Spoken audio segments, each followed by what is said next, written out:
We're Ready Comics Roll, and today we're going to be doing a full, in-depth spoiler review of Justice League. I need better friends. I'm Mike. I'm the Man of Steel. I am John. I'm Anthony, King of Atlantis, and wielder of mad fat sharks. Oh joy. We have seen Justice League.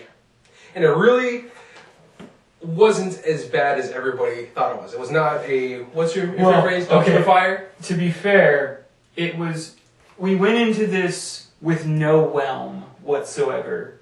That we had literally set all of our overwhelmed or underwhelmed aside to go into this in the whelmlessness. Is he really pulling a Robin right now? Yes.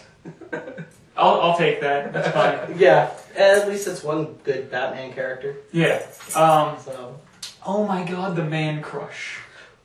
we'll save that for later. We will definitely get We to will that. save that for later. I'd say one thing we'll say right off the bat is Bat fans are probably going to be a little salty about what went down. Yeah. I think that we should do this proper and kind of just start going in right into the beginning. From the beginning.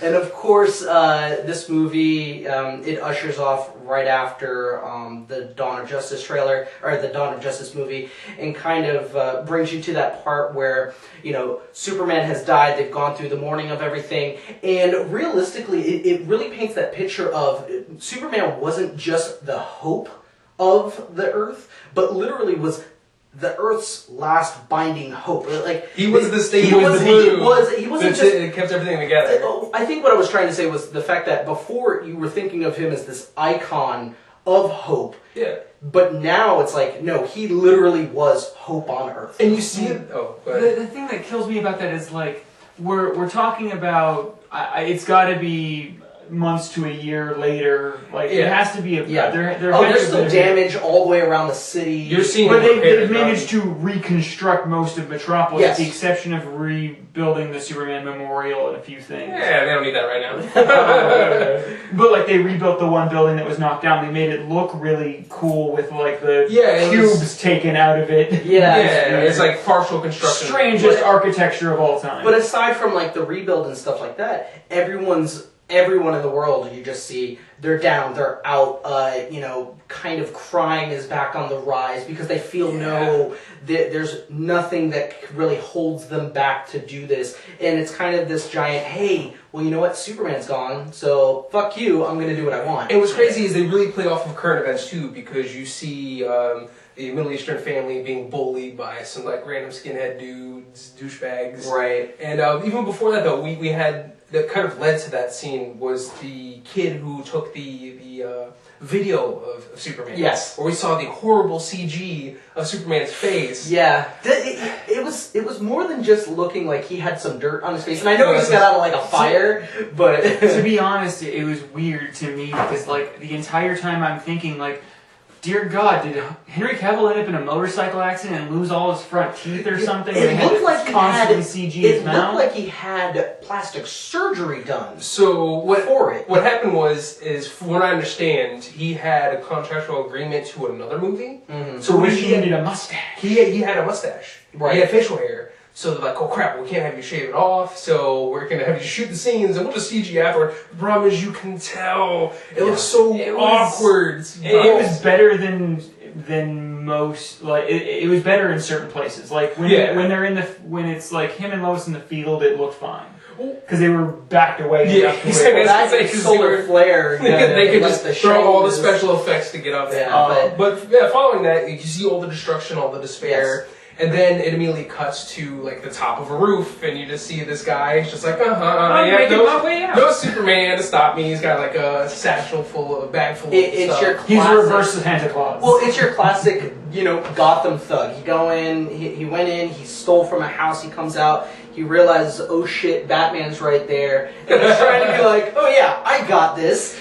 And who does? It's Batman. Not at all. I mean, the fact that what I liked about this scene wasn't even the, okay, well, I'm going to flip you around and say, fuck you, thief, because I am Batman. No. He has him teetering off a ledge, and he doesn't even give a crap about the thief. He's using him as bait. He's literally using. Why are you doing this to me? Bait. They smell fear. Yes. So then who are they? you get that first glimpse of the parademon.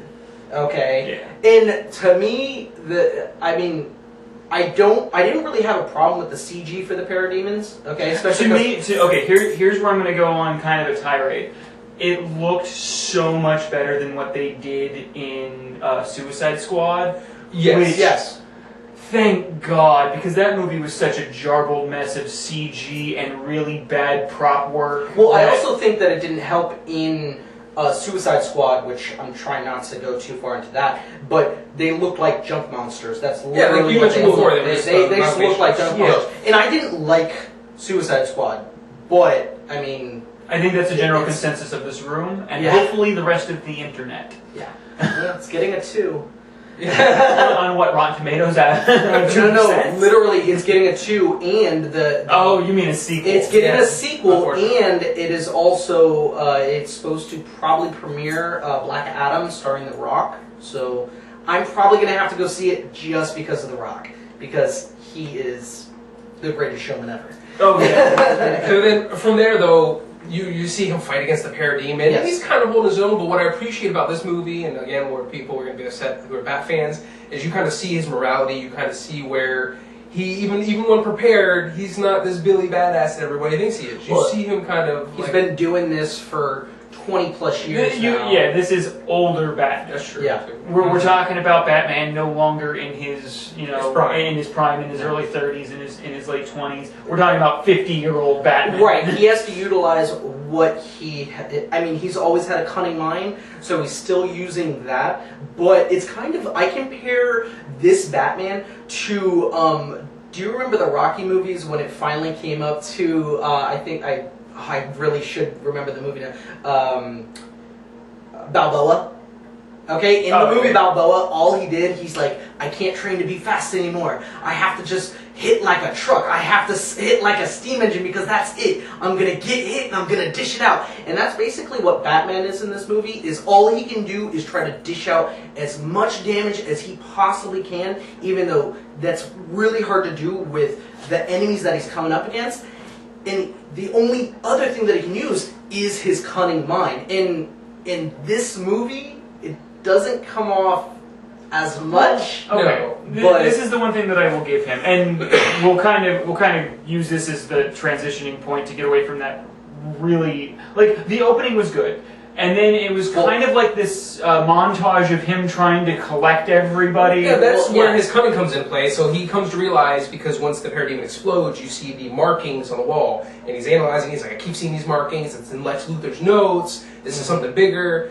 This is bigger than me. I need to get help. But it gets into the part where actually I thought was probably the best beginning part, and it's what introduces the character, which to me the whole first half, well, maybe not the whole first half, but primarily was like the badass, and that was the introduction of Aquaman. Finally, praise DC for finally coming out. Right? Yes. Yeah, but for finally coming out with an Aquaman that people can really get behind. Jason Momoa in this movie is the shit. As a fan of Aquaman, since way back when, even though I just talked to whales, that's because I feel vindicated. You're horrible. I feel vindicated. Yeah. Now you should. Here's the thing that killed me. I was waiting for the New 52 line, because he gets asked twice about the "you talk to fishes." And in the New 52, which introduced the first like badass Aquaman, he goes on this tirade with Batman and Green Lantern about how he doesn't talk to fishes. Fishes don't have the intellect to understand. Right. He doesn't communicate with them. He just commands them. Right. Like, it's just like they're almost like his thralls. Yeah. I hate to put it that way, but I do like him going into the whole, it's the currents that he reads. Well, technically echolocation, or the echo, it just reverberates. Well, it's a soft way to say I don't talk to them. The ocean, I talk through the ocean. I think that's what that was. Well, I think he was trying to get on the point of like he instead of talking to the fishes, he knows how to understand their movements and their patterns, and also he knows how to manipulate. Yeah. But so we have the introduction of Aquaman that came after the introduction of Diana, Wonder Woman. because you have these like random just bad guys who are kind of Terrorists. almost like cultists actually to a point, because they're like, yeah, we're trying to usher in the chaos for what's to come. They're talking about blowing up city blocks. You see her just like going crazy, just deflecting. Here's the thing. I'm really hoping that ties into something down the line, like because it really had nothing to do. It was just to show how bad it is. It was a good scene, and I actually really hope those villains lead somewhere else down the line. That's all I'm saying. Because I think they can really interconnect this world now that they finally have it kind of going on. Well, something along those lines. I mean, it did. It showcased Diana's ability to kind of really be a badass. Like, she's taking on that fulfillment of being that demigod and running with it. For our HeroClix fans out there, it just seems like they kind of adapted almost everybody to have hypersonic speed. And I mean, she's always been fast, but like she was super fast. Flew super fast. I mean, it was jumped really hard. Okay, well, Diana just was all over the place. Yeah, Diana definitely had a level of hypersonic speed. Flash, of course, had a level of hypersonic speed. So, to me, that tied off really well. I thought it was pretty cool that she's like jumping around. I'm very proud of the guy who played Flash in this. He managed to do he managed to do such a like good, like understated, awkward, like. Well, okay, with the Flash. We're going through the Aquaman stuff. We went through the Diana stuff. Going into the Flash, realistically, I feel like they meshed Wally West and Barry Allen.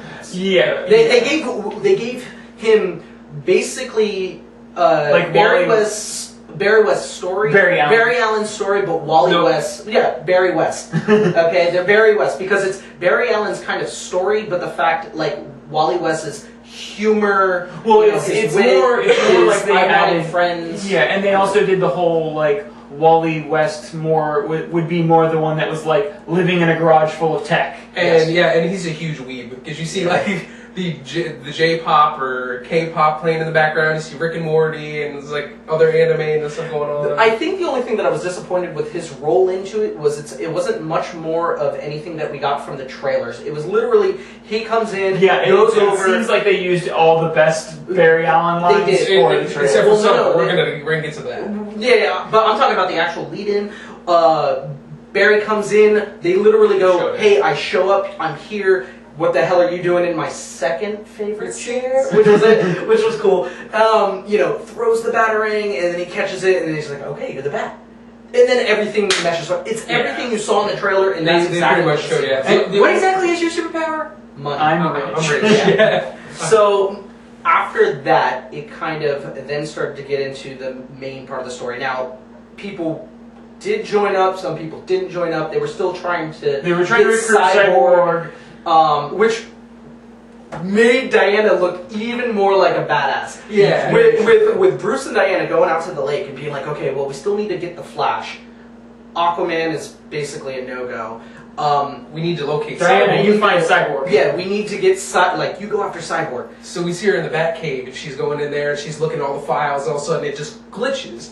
And then Cyborg's taking over the Batcave computer. He's texting through it, you see white text. He's the one who found them first. Exactly. That's what was awesome with Cyborg's part. And it's like, I know who you are, and it shows like her as Wonder Woman, and it shows Bruce Wayne as Batman, so it just shows like... Well, the coolest part about that scene, to me, was at the very, almost end of that scene when he's like, I don't know if I want to meet up with you guys. And she's like, no, I have to be face-to-face. I'm an old-school type of person. Let's make out this deal. And he's like, I don't know. And she's like, listen, if I wanted to fight you, I would have done it at the lake. Yeah. And he's like, okay. Everything goes back to normal. Everything goes back to normal because he knows, oh shit, they knew I was there watching them. And he gives them his location via the bat map. Yes.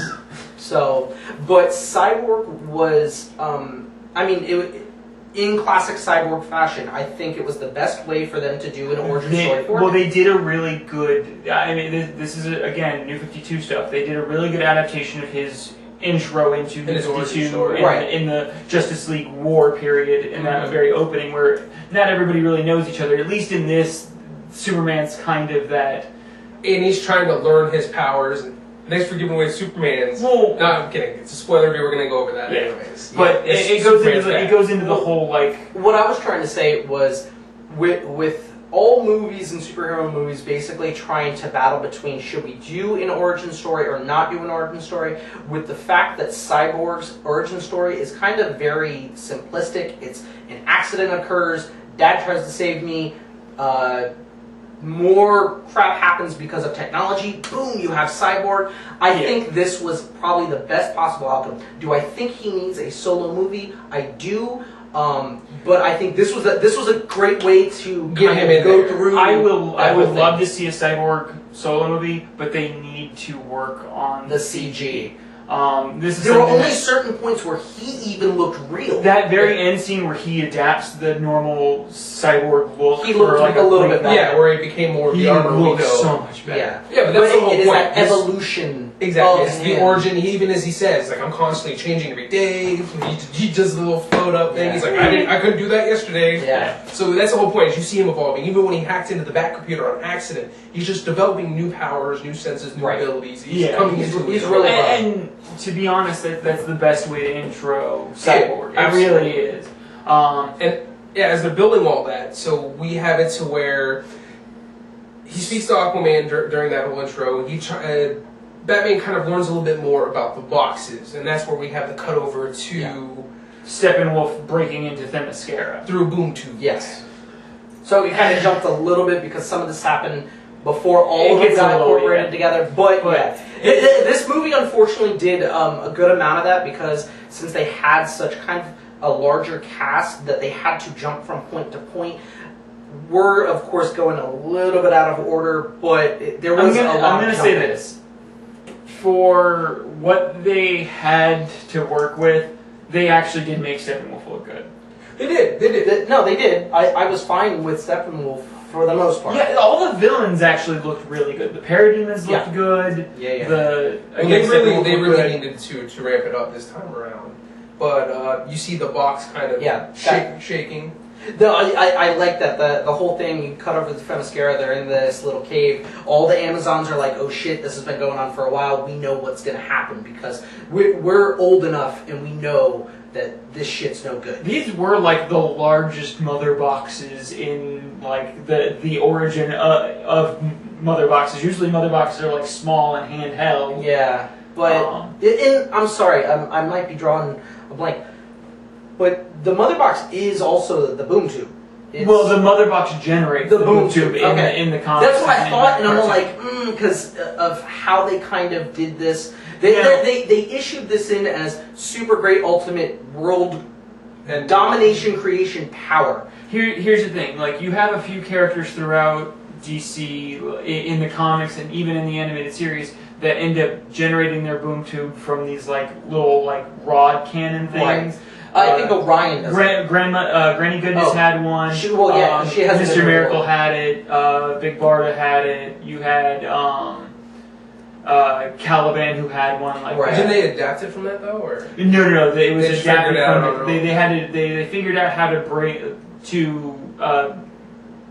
shrink down the mother box technology. That's what I'm saying. They adapted it. The mother box is literally where almost all of apocalyptic technology comes from. It is very much like they did in this movie. They treat it as a battery, but it's much more than that. And that's the beauty of it, because nobody really knows the full extent of it. And that's why, like, you see it cracking, and then Steppenwolf shows up, and he just goes to town. Exactly. It comes through the boom tube, and he's going crazy, and he's fighting off all these Amazons, and which I kind of felt was kind of a useless point. I know on their end they're looking for something. They're trying to close down the gates and trying to like lock everything down inside the cage and take the box and leave. And then all he does is basically cut, I'm out. And then you thought that was going to stop me? All I picture going through my head is every single part of it while he's trying to chase down the box is he's acting like the Hulk.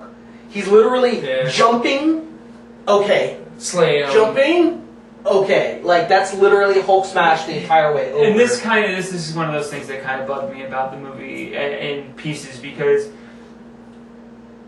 they essentially treat all the Themyscirans, all the Amazonians, as just kind of like paper mache to him.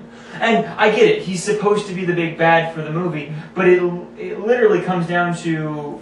Well, they can barely even take the parademons. They slowed them down. Like, they did. I agree with not being able to take on the parademons as best as they could, because the Amazons should. They should be able to take on parademons, like, really no problem. The numbers maybe start to get to them, but being one-on-one, an Amazonian has so much more potential than they do. No, they're not Wonder Woman. So going against Steppenwolf, no. Yeah. He should be able to put them down, no problem. But against the parademons, they should be able to take those things out like left and right, no problem. And then, so after that happens, you see a pretty cool chase where he does the whole smash thing. He finally gets to the box and bamps off, and then the Amazonians, they're like, okay, well, we need to, like, the signal. They're like, oh, man's not going to know what it is. She will. Obviously looting the Wonder Woman. And then we're going to fire an arrow at some... I forget what the Greek build. It's a Greek palisade. Yeah. It's but it lights the Amazonian temple. I always confuse. It's either Parthenon or Pantheon, and I believe it's Parthenon. I think it's the Parthenon. Oh. Yeah. Okay. Right, I think the Roman is the Pantheon. Yeah. I believe. So then she sees that. That's kind of her call to action to. So we did jump out over. We did jump out over, but then it goes into the part where okay, we're going to get the rest of the people. Let's start getting this going. And then we see Aquaman in Atlantis. Oh yes. So that's the second time we see like the box that's supposed to contain the mother cube, and it's kind of same difference. Yeah. That's how much I don't Mother cube. It's a box. It's a cube. It's a square. It works. It's a boom tube. Exactly. So you see it cracking, and then he's coming in late. You see, and I hate to use this term, but you see Bay. Oh, I know, Mira. She shows up. So, okay, first off, I like who they got casting her, because I find her, she's very attractive, and how she carries herself as it was very Mira, much to the character. It was. She was supposed to be alluring. They made her look like a badass with the fact that, like, her aquatic spells. Yeah. She was a badass. She had I actually wanted more of her in the movie. We might in the future. Yes. Hopefully. Oh, well, especially when it does an Aquaman solo movie. Yeah. We will see more. But just to see her just stop Steppenwolf in this trap, she just control the water, streaking around. Oh yeah. Steppenwolf just comes at her, boom, gets her into a wall, slams her again down. And by the time the whole fight's done, because Aquaman finally comes in, and he's putting down his game, and he's throwing punches with Steppenwolf. Everything ends, and Mira comes over like, okay, I got some scratches, but I'm alright. Yeah. And once you got past the Jason Momoa hair wafting the CG, it looked a lot like the fight underwater actually looked really good. Right. Yeah. Right. Which they're not married yet because they also no. So this is actually like this is actually one of their first meetings. Well, that leads into because that movie. Aquaman has been they're again kind of rearranging some New 52 storyline with that because he grew up on land, he goes into the water, finds Atlantis, and then starts to understand like that he becomes he's supposed to be king. He's land and water. He will eventually become king. Mira, hopefully, his queen. It brought up an interesting question. At this point, then, who's the king of Atlantis, and is it Orm? Well, at this point in time, it seems to allude that there was only a queen, which was Arthur's mother, and right now she is dead. So technically, they're kind of chasing after Arthur in a sense to claim his throne. So they're in this realm of we have no true leader. You better fucking step up. Which I'm hoping that in the Aquaman movie they go into him fighting Ocean Master, they go into him fighting Black Manta, and we get introductions to absolutely. That'll be for the Aquaman movie when that comes out. But so we've already had 2 mother boxes taken away, and that was kind of relatively quick. And then the entire last half of the movie is the last mother box and them trying to resurrect Superman. Well, they exactly. So they're thinking about, okay, well, this is the story of the mother boxes. This is the story of everything, which they show that really cool the whole story about 5,000 years ago or 4,000 years ago. This happened before. Steppenwolf was banished, and he was banished from Earth, and it sounds like Apocalypse as well. Yeah. And they're going. It took armies to go after Steppenwolf and his army. Yeah, it called in lanterns. It called in Atlanteans. It called in the Amazons, the Realm of Man, and the Realm of Man, which was very Lord of the Ring-esque. Yes, he was the Sauron of that scene. But what's funny too is like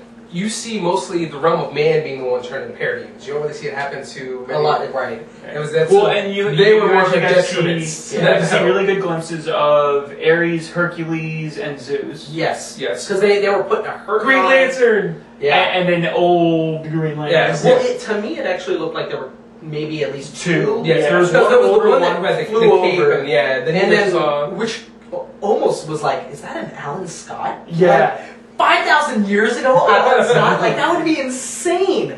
So then there was the alien. there was, which okay, he gets smashed, and then his ring ring rides rides up, up, which was yeah. cool. That was I really thought that cool was a really cool cameo and a really great way to add in the bigger universe and tie in the Green Lanterns without going too deep into it. They have to. Yeah. Which I think And they we're have to already do it better looking than at. they did it with Ryan Reynolds. So then that's the whole thing is now they're trying to locate the last one, Right. and you see Diane kind of trying to be football into the leader role, especially because Batman said Well, some she's choice kind of words. hesitating on that. I know, but you see her like trying to push Cyborg because he's like, I don't want to find it, or She's trying to play it very soft, and then it comes into the scene where even Batman calls her out. He's just like, listen, you've had 1,000 years to kind of like be soft about this. 100 years. Either way, forever. To really put aside your past, you know what I mean? I'm dealing with this, therefore, let's resurrect Superman. which is funny because Then the man crush which is hilarious because that was the whole thing that Diane was going on about. She's like, no, we can't resurrect Batman. You need to get over it. And that's when he brings up the dead ex-boyfriend, and that's when she Trevor. gut punches. He's like, ooh. But this is where I also had a problem, because you're waiting for this cool story to kind of get into the final location of the last mortal, like the mortal held mother box, and you find out, okay, well, it's the generator cube that they've been talking about, kind of alluding to in the beginning, and Cyborg just like I know where this is. I have it. Well, so we have for one thing, before we get to that, there is the scene where we see them kind of come together as a team fighting a little bit against Steppenwolf, and they can't In hang. the sewers. They can't hang. No. Well, there were parts where like the people obviously Aquaman and Wonder Woman put up a decent Well, fight. Aquaman came late. Yeah, Aquaman came late because it was just Wonder Woman, and then you had the Flash was like scared to even get involved. He's like I hate bugs. Batman's just like save one Whole person, thing. and then you'll know what to do from there. And then he is good saved advice. more, which is and great. he got because everybody out. He got his courage. Because they really show that he's a novice at this. And even Yeah. Flash said, it's like, I just go around and I push people. I run really fast and I push people. The only thing though is and I have to say this because Marvel did it first. They stole the whole Flash time. well, not Flash, but The Quicksilver time. Quicksilver time thing. So he's running around. He's literally running on the walls, and then he has a scene where he's just like Diane is about to push the sword, pushes he the just sword. pushes it back to her. So, and I mean, it's Then he cool. trips. And he trips, which was great. Yeah, it is great, but I'm still It's just great. like, Yeah. he does that a lot. Yeah, This he is did that a lot in this. He's clumsy. So after that, that's when the team is kind of really having this debate: should we be a team? Should we not be a team? Wonder Woman's trying to be Superman? like, yeah, exactly. Should we resurrect Superman? Hey, look, Cyborg comes back. Hey guys, I got the cube. Like very nonchalant. Wait, 1 second. Yeah, and the Cyborg's like, I there's a got high this. probability of bringing him back, and then you have Barry Allen just like, yeah, but is he going to come back normal? Is he going to be like Pet Cemetery? Cemetery. Which honestly was some of the greatest part. So they go in. They do this whole thing. They go back in the Kryptonian Yeah, ship. they go. Cyborg Zoom hacks into Superman's it. body. They go into the Kryptonian sheet. What? Yeah, no. We're not there yet. We're not there yet? We're not there yet. So they bring, after this whole thing, they bring Superman back to life, and because he's just waking up, he has no idea what's going on. He goes through this like, well, I'm gonna fuck up everyone because He just because he sees the accelerated heartbeats from everybody, Yes. so he automatically assumes threats, and he's not all there yet. Because well, he doesn't know The anyone weird thing except though for is that Diana it flew and Barry directly knows her. to the Superman Memoriam, which to be honest, it's nearby. it It's is nearby, so I think it was more just like he. Well, don't forget, it was jokes. technically right outside the park.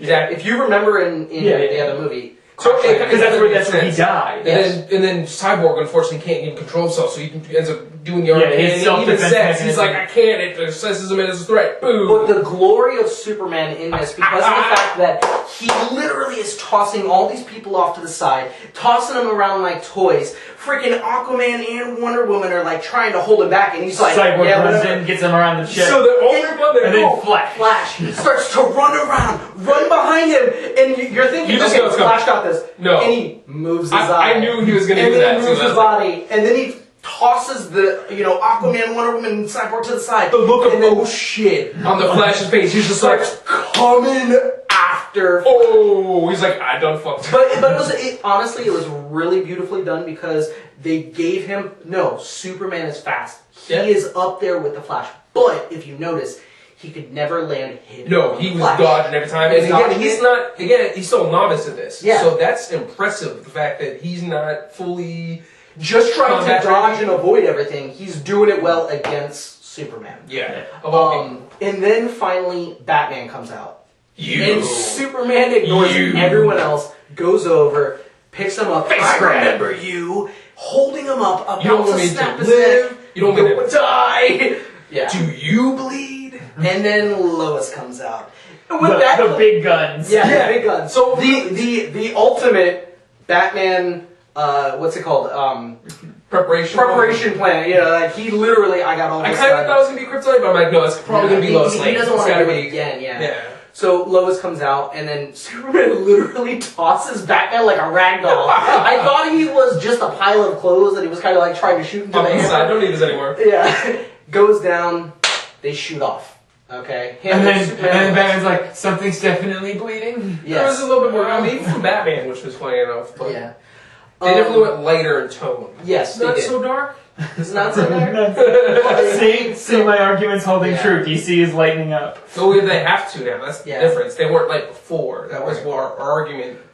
So again, more inward fighting, but they're finally starting to kind of get a mindset and move towards the objective. Yes. They realize that Big Bad has all 3 cubes. Because as they were fighting Superman, he's like, boom, boom, got it, gone. Yeah. And they have to go to Russia. It's Russia. It's over in Russia. And they have to go to Russia because he has assembled the cubes. He's created the Unity. He's going to basically Which he mentions Darkseid. Yes, he does mention Darkseid. Yeah. Well, here's the thing. We're kind of jumping ahead, but there's just a whole bunch of like small scenes of like them trying to figure out where Steppenwolf is combining the cubes. Blah blah blah blah blah. It shows more of this like little tiny family in Russia hiding in their house from the parademons. Right. Because they're just showing you there's still the human element. Yeah, there's still a human collateral damage. They show, obviously, when everything was combined, the shielding that kind of goes around the area to kind of trap everyone. They build the obelisk. Batman's just like, you know what, I'm still feeling guilty. I'm going to commit suicide to take down this tower. You guys go ahead and stop Steppenwolf. He does it. They all chastise him. Exactly. So the whole group... Really? Your plan was to die? Yeah, so they were going to whole group, exactly. So the whole group, except for Superman, because he's gone with Lois Lane, is going to assault Steppenwolf. Okay, so they're going in, Batman's trying to do his kamikaze mission, and again, a lot of this portion was seen in the trailers. Yep. The Batman coming around, the Aquaman riding on the side of the Batmobile. Coming down. You're dressed like a bat. I dig it. Yeah. So that whole thing's done, and then it finally gets into the actual fight against Steppenwolf. And during that fight, which you would think, before there were parts where Diana was holding her own against Steppenwolf, now with the company of Aquaman, that things would be a little bit better. But Steppenwolf, because he was charged up a little bit, I believe, from the cubes. Yeah, and so because that was fully from the Unity. And that was the thing, it's like, Cyborg's right, here's the plan as they're flying over, and he's just like, I'm going to go ahead and disrupt it for at least even a nanosecond, so that way we can pull it apart. That's the only way we're going to stop this. So, as they're fighting it down there, you got Flash. Flash trying to protect Cyborg from the parademons and stuff. He's like, this is great, he's covered in bug lips. Like, this is great.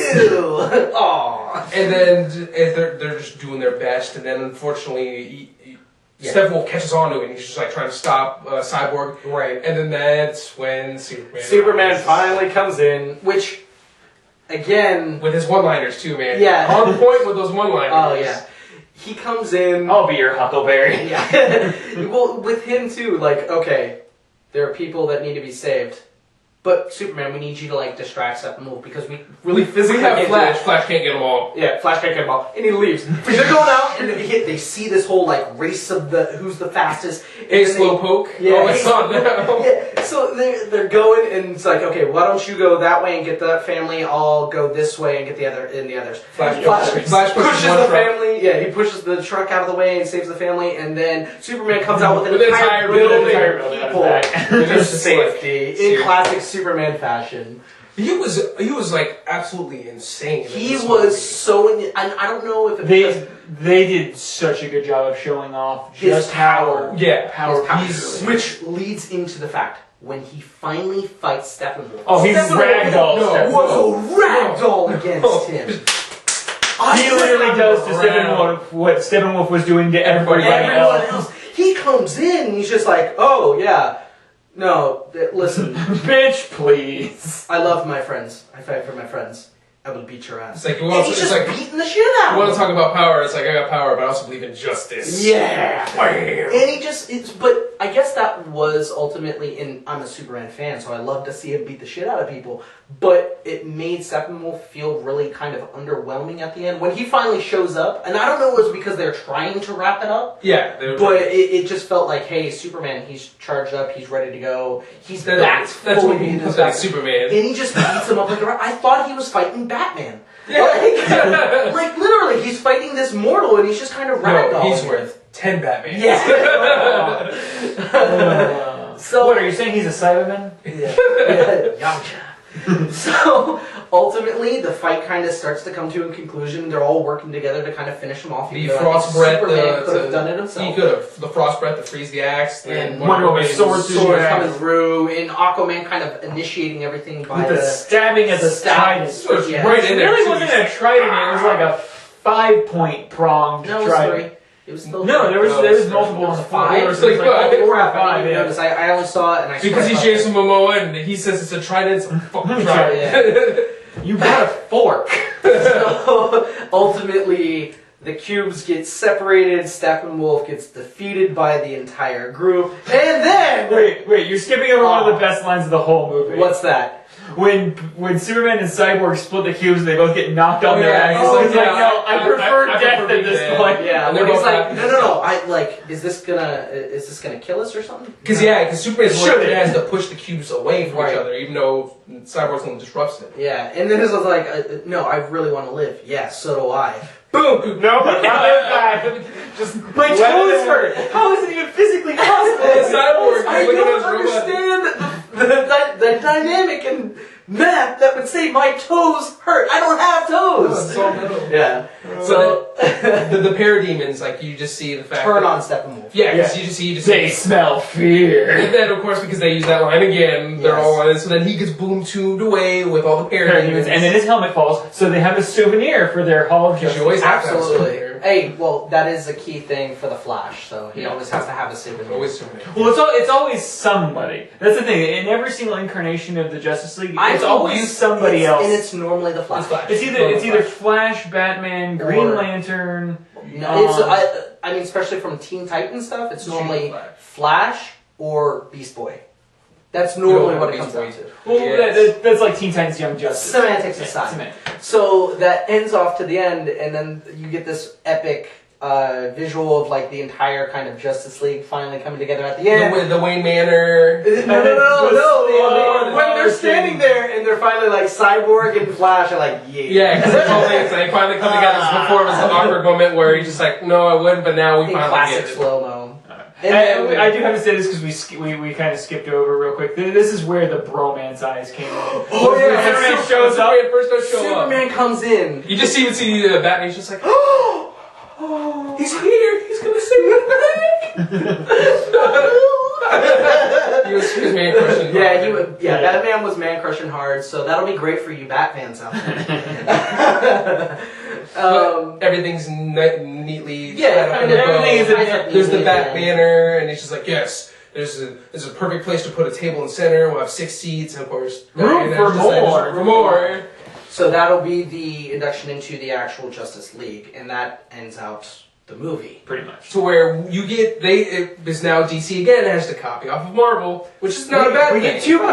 We get two post-movie scenes. The beginning credit scene and the end credit scenes. The beginning credit scene is a scene I think a lot of people will really enjoy, which is... Absolutely. The epic comic book callback. If you're a die-hard Flash and Superman fan, you can obviously recall the fact that in multiple comics they have always done the who's faster, and they've always had the race. So this beginning credit scene was literally, okay, so we're going to have a race right now. And just remember, in Superman saying it to the Flash... It's not competitive. Superman tells him straight up, he goes, no, it is. If you lose, you're out of the league. And of course he's joking, and he's like... It's like, if I win, I can tell everybody, okay, well, no, but seriously, if you do lose, Batman says you have to take us all to brunch. There's no full explanation of how... Everything, like, that's another great part about the introduction of Barry Allen, is everybody's slow to me. So brunch is mind-boggling why people wait an hour to eat lunch. Yes.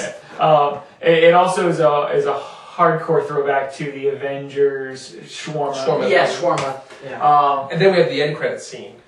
The final credit scene. Yes, the end credit scene.